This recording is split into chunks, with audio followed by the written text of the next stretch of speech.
Hey folks, thank you. Welcome to the ROLAND GRIMES Sports and Entertainment Show. I'm your host, Roland Bubba Grimes, and as usual, I have my cohort with me, Mr. Self-Empowerment. Ladies and gentlemen, put your hands together for Mr. Wilbert Skipper. Hey folks, as always, we have another dynamite show for you today. We have a gentleman who actually did his education here in the Washington, D.C. area where we're filming. Went to Howard University School of Dentistry. He's a cosmetic dentist, if I have that correct. If not, he's going to straighten that out for me in a little while. We had George Clayton on earlier. George Clayton said to us, if you look good, you feel good, you play good, you get paid good. So we're going to get right into this with Dr. Marcus S. Tappan. Ladies and gentlemen, we're going to find out what he's going to do to help make us feel good, help us look good, and help us play good so we can get paid good. Put your hands together for Dr. Marcus S. Tappan. Very well said. Now, many people have asked me, man, why in the world on a sports and entertainment show do you want a dentist on your show, and what relevance does he have to that? And the first thing I said to them is, you know what? They told me a long time ago, if I didn't wear my mouthpiece and I got hit, I'm probably not going to be as pretty as I am. So I said, okay, folks, before y'all laugh at that, I said, so right off the bat, I learned that concussions and some other things can happen to you if you don't protect your mouth. Now, Did they tell me correctly? They did. They absolutely did. Okay, now, have you ever had the opportunity to work on the mouths of any athletes during your time in this business? Oh, yeah. And what kind of tremendous things have you discovered about us? You don't have to name names. Oh, okay. I was going to name some names. You can. It's okay. It's okay, Dr. Tapp. Name them. Just to name a few, some of my celebrity clients or athletes, Kevin Durant is one of my patients. Kevin Durant, NBA Finals. Well, by the time it's aired, NBA over. But a long time ago, I started marketing my services to professional athletes. One of the reasons that I did, that's what kind of ties into your show, is because I wanted to have a platform to show exactly what I did. One of my first clients was Juwan Howard. I served on the board with Juwan on a board called Adoptions Together. We were working on getting children placed in foster care and working on adoptions. I started with Juwan, worked with Rod Strickland, Karan Butler, Steve Francis. A number of people have come through my doors for dental care. And as I said just lately, Kevin Durant has been one of my patients, and we're proud to display those pictures and, proud to say that we have worked on a few people. Okay, a lot of times by the time we get to you, we're either not feeling good or we're not looking as good as we want to. You guys now, when I come to you, what happens then? So as soon as we walk in the door, I'm not really feeling good, or I'm not really looking as good as I want to. But what are you going to do with me when I walk in your door? The first thing we do is an overall assessment. I really want to know why you're there and what can I do for you. If you're in pain, I want to get you out of pain. If you're there to improve your looks, I want to do that. So my first goal is to find out what's going on with you. And the way we do that is we go through a complete evaluation. We do x-rays, we take pictures. We want to know exactly what's going on with you. And then we want to learn what's your vision. Where do you want to go with your smile? Is it a health issue? Is it a cosmetic issue? Do you have cracked, chip, missing teeth? Do you want to look better, feel better? And as George said earlier, play better, make more money. I mean, it's all tied in together. And as people look better, their self-esteem rises. As their self-esteem rises, they do good in all aspects of life.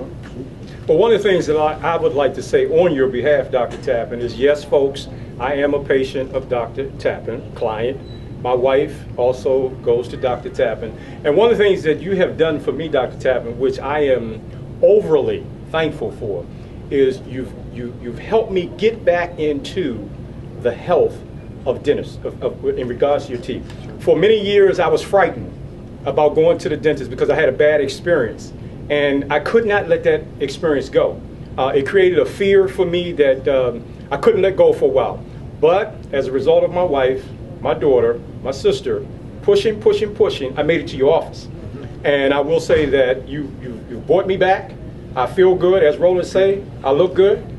I'm playing hard. Go ahead, boy. And I'm ready to get paid.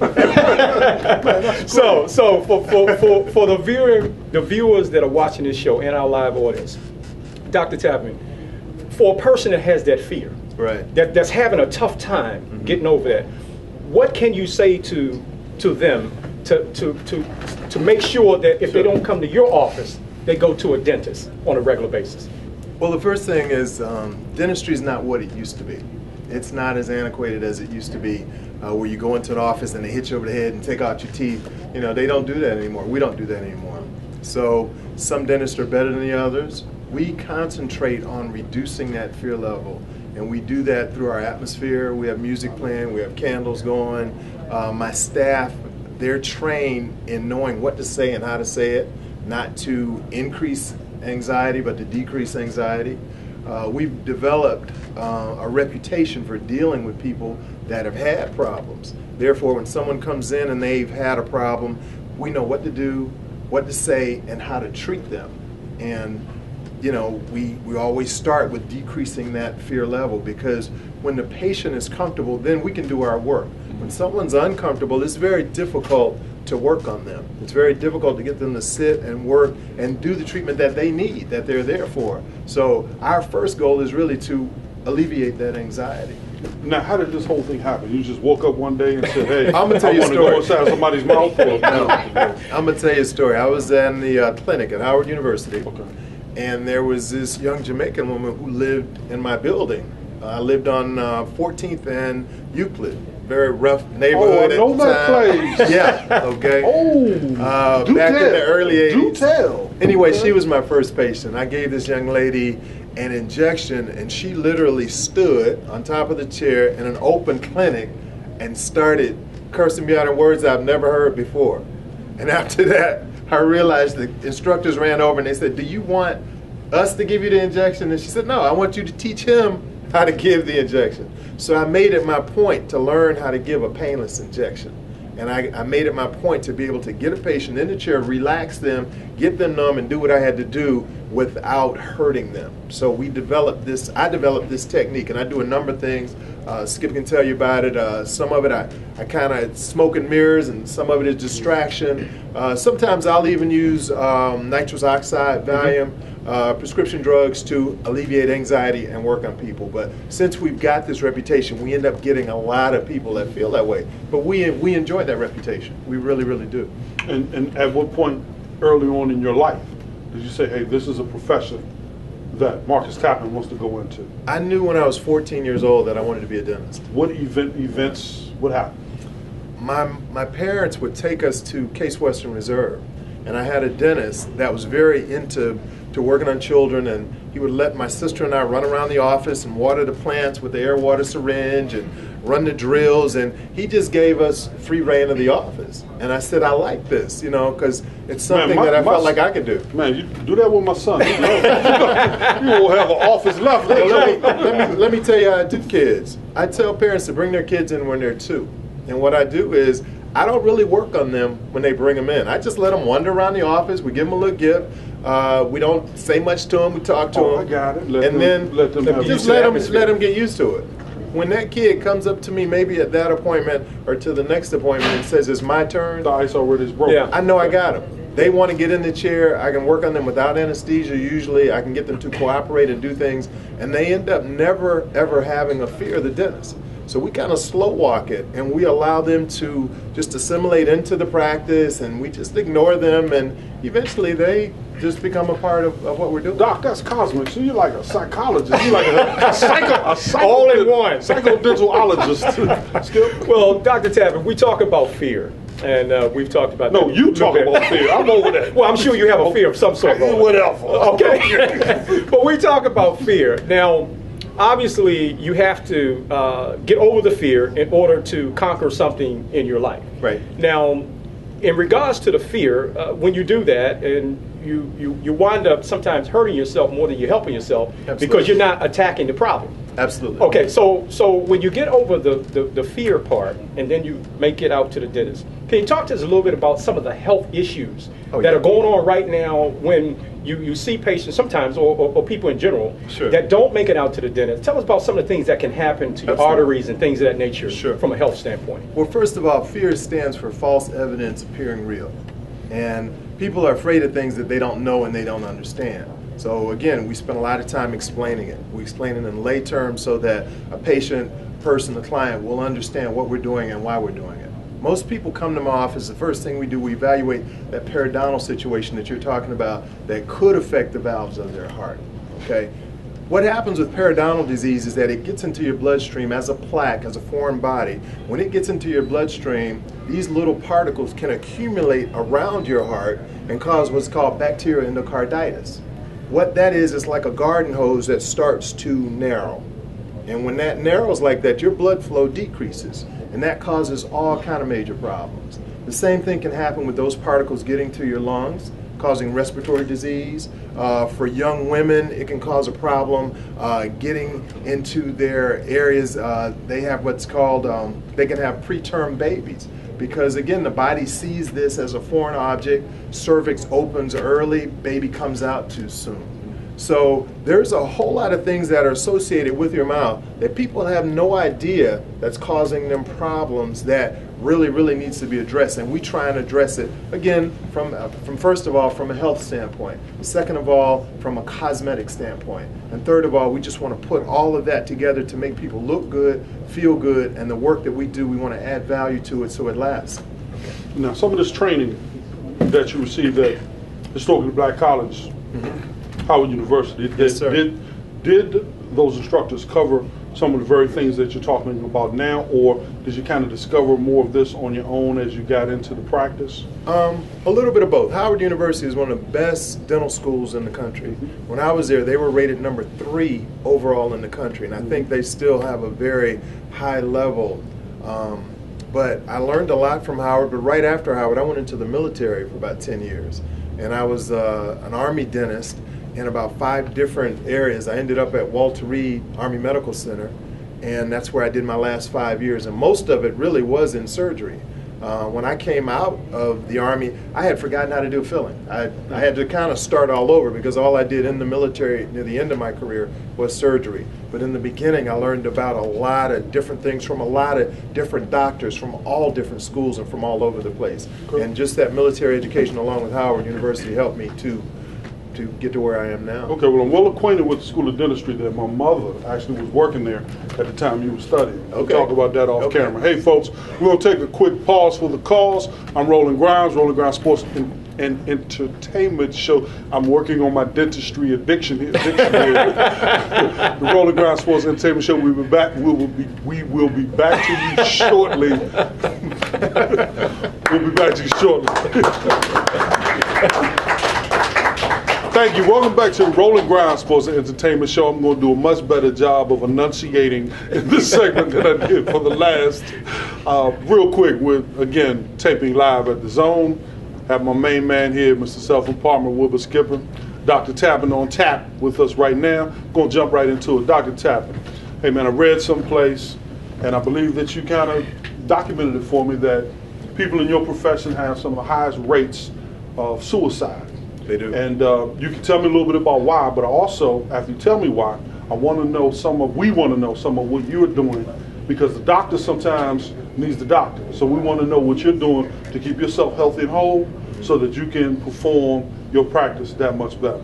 Yes. So tell me some of the reasons why this is occurring in your profession, and tell us a little bit about what you're doing to keep yourself together. Well, basically, that is a known fact. And the reasons are, dentists work in a very cramped, small environment. You know, first of all, when you're working in the mouth, you're working in the area the size sometimes of the head of an eraser. And you might be doing this for 8 hours straight during the day. Dentist office used to be very closed, very confined. No windows. No windows. People come in pain. You have to tell them bad news about their teeth. You have to tell them bad news about the cost. So you're kind of constantly going through kind of a bad situation to get to a good situation, to get to a good outcome. So basically what I do is I work out a lot. You know, between going to the gym, I go to church. I have 2 children. I have twins, a boy and a girl, Marcus and Lauren. They're 14. I spend a lot of time with my kids. I spend a lot of time in the gym. Spend a little time in church. And between those things, I think it's all about balance. I try not to spend too much time at work, but you know, I'm there as much as I can for my clients, And that's what I found to help me alleviate the stress and decrease that. Plus another thing, my office is wide open, as Skipper can tell you. All the operatories, they don't have doors. Okay, they don't have, my cabinets don't have ceilings, so it's a kind of an open feel, so you don't feel cramped, you don't feel confined. That seems to help out a lot. Now, Dr. Tappan, when we look at dentistry as it is today, in your own opinion, based on where you are now and the future, where do you see dentistry going in the future? We talk about social media, where it is now. We know there's new things, technology, things of that nature. So can you just give us your opinion, enlighten us a little bit about that? Years ago, there was a drive to reduce cavities in school-age kids. I remember that. They're putting fluoride in water. They had mobile dental trucks. They thought that at that time that would reduce cavities and reduce dental problems. It has to a certain degree, but there's this whole baby boomer set of people who still have major dental problems that they're dragging on year after year after year. So there are ways now to just educate people on what to do to not have these major dental problems. One of the things is preventive dentistry. You have to get in there early. You have to go on a regular basis. There are things that I can do that you can't. As much as you brush, as much as you floss, there are things that I can do that you can't in the cleaning arena and replacing of teeth and doing that type of thing.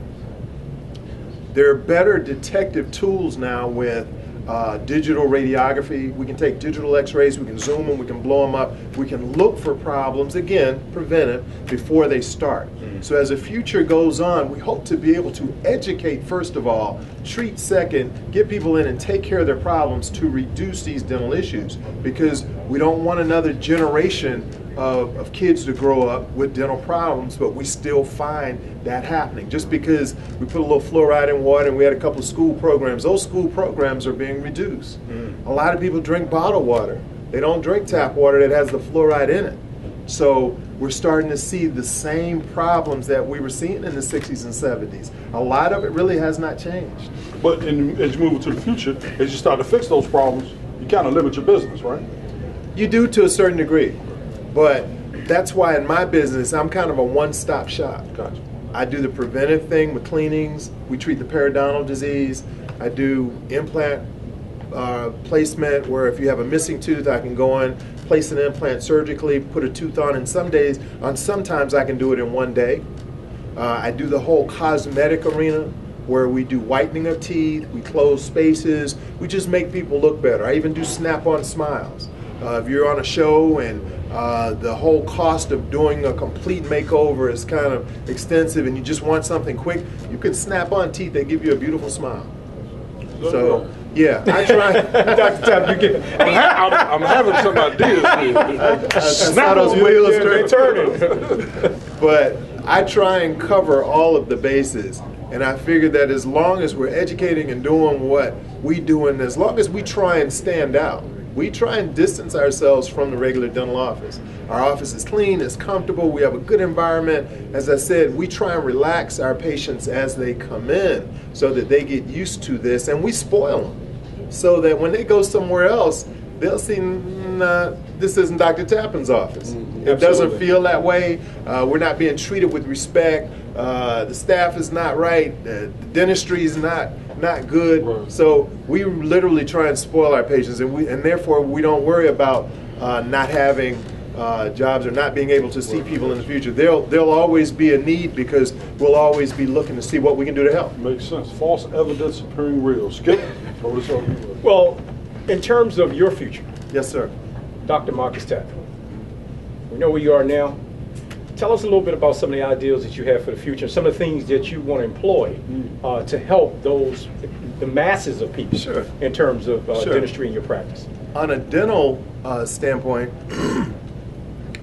my goal is to open up multiple dental offices in the malls. That's one of the things that I've thought about for years, and I'm in the process of trying to put that together. And they're like express dental clinics, where you can kind of go in and go out, get your teeth clean, get your teeth whitened, do minimal dentistry, but have a place where people can go when they're busy, they have a high schedule, fast-paced schedule, and they can't get to a dental office and spend 2 hours, but they can go to this small setting, get something done on their teeth, And I'd like to be able to open up, in fact, my plan is to open up multiple dental offices in the malls, make them state-of-the-art, make them look like a spa just like my office does now, but create that in a smaller setting. So it's almost like a drive-through.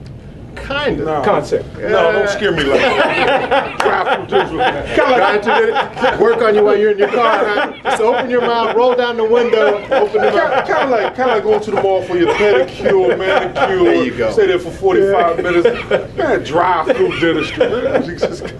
It's all about spa dentistry, Gotcha. and it's all about making people comfortable. One of the other things that I'd like to do is I love working with kids. I like to mentor kids. I get kids in my office all the time from different universities, from other places, and I love to be able to work with kids and to show them what dentistry's like. I'm into motivational speaking. I was talking to you earlier about writing a book. I'm all about the whole vision and dream and trying to empower people to reach their goals and to have a system. I'd like to develop, which I'm working on, a system of goal settings so that a person can follow through a system and have an accountability group to help them reach their goals. Okay. That's my major thing. So part of it, you're part counselor, part psychologist, Yeah. part motivational coach, full dentist, Full time. and a cheerleader in some cases for the young and for the people that's bringing the young through, Absolutely. helping them to have a positive experience and wanting to be a part of this family of dentistry called Dr. Marcus Tappan. Yes, sir. Now, how difficult is it to put all of those components in place, manage it, maintain it, when most of the marketplaces used to coming in, you do your job, I'm out of there, I don't care about talking to you, I don't care about seeing you again. How difficult is it for you to get folks engaged from the approach that you're taking? Again, Roland, it's all about the education. Okay, it's all about establishing value to a situation or a problem that you may have. And in fact, I don't even look at dentistry problems as problems anymore. It's just a situation that needs a solution. And it starts with the education and then it goes to treatment. And most people will buy into the fact that this is what you need, this is how it needs to be done, this is how much it costs. And Right, because that's what we're used to. That's it. That's it. And you might not be able to do everything all at once, but you just do a little bit. You do what you can now. The main thing is to get better, because I tend to look at everything, even from a surgical aspect, when we used to talk about this, as better, worse, the same. Mm-hmm. Are you getting better? Are you getting worse? It's like my football coach. That's it. Are you staying the same? As long as you're getting better, you're getting better. Okay. If you're getting worse or staying the same, that means that you're making no progress, whether it be in dentistry or whether it be in life. Man, I'm getting excited. Well, you should get excited, and if you ever need to quiet. go to the dentist, you need to make your way up to Dr. Tappan's office. I have the office number. I know where it is. I can give you everything you need. Informal commercial. I got that part. And I appreciate it, Skip. Look, because you have firsthand experience with it, man, I really appreciate you giving us some of that testimony. Can I give you a little more? I'll tell you what, we're going to wrap up in a few seconds. Okay. I'm going to let you go ahead. Okay. I would like to say on behalf of Dr. Marcus Tappan, if I can do it, Wilbert Skipper Jr., anybody can do it. I want to commend you for your staff. You have a great staff. Folks, believe me when I tell you, and I'm speaking from firsthand experience, as soon as you walk into Dr. Tappan's office, you're greeted, they treat you well. By the time you get to the area where Dr. Tappan's going to perform his duties, if you're still nervous, you won't be nervous for long. They have everything you need to take care of you, and they do it very well. So Dr. Tappan, please tell your office that we said this on the ROLAND GRIMES Show. We commend you and your staff. Yeah, definitely, because like that. obviously Right, we'll get into this a little bit more, but your staff is very important to this entire process. We'll get to that in a few. Hey, folks, we're going to take a break. ROLAND GRIMES Sports and Entertainment Show will be right back at you shortly. Thank you. Hey, folks, we're down 2-minute warning. We're down to the last minute blitz here at the ROLAND GRIMES Show. We're going to jump right back into it with Dr. Tappan.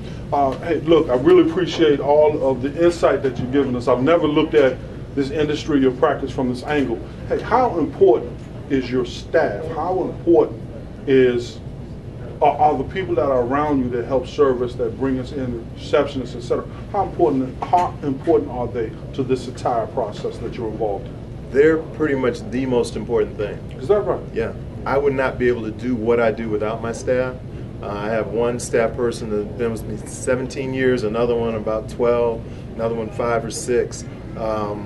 They help me do what I can do and do all that I can do, and without them I really would not be able to do this. They're what the patients hear on the phone, and they're what the patients see when they first come into the office. So they have to represent who I am and what I'm about, and they have to be able to calm the patient, get the patient in, and allow us to do our work, and they're excellent at it. Well, if there was one word that I could use to describe your office, and I feel it in my just being there, it would be continuity. Would you say that continuity is a big part of with your staff? Absolutely, absolutely, I would. As I said, Skip, they've been with me a long time, and they allow me to do everything that I can do. They speak for me, they help me with my treatment. And again, like I said, I'm blessed to have them. I thank God for them. And it just makes my job so much easier. And as you mentioned earlier, dentistry's hard. Okay. It's difficult. Okay. But they make my job so much easier. Now, I'll be honest with you, doing this type of show is very difficult. And we have a wonderful staff of people that's been involved with us, our producer, Finesse Demps, other folks that have been around us and been involved with this project with us.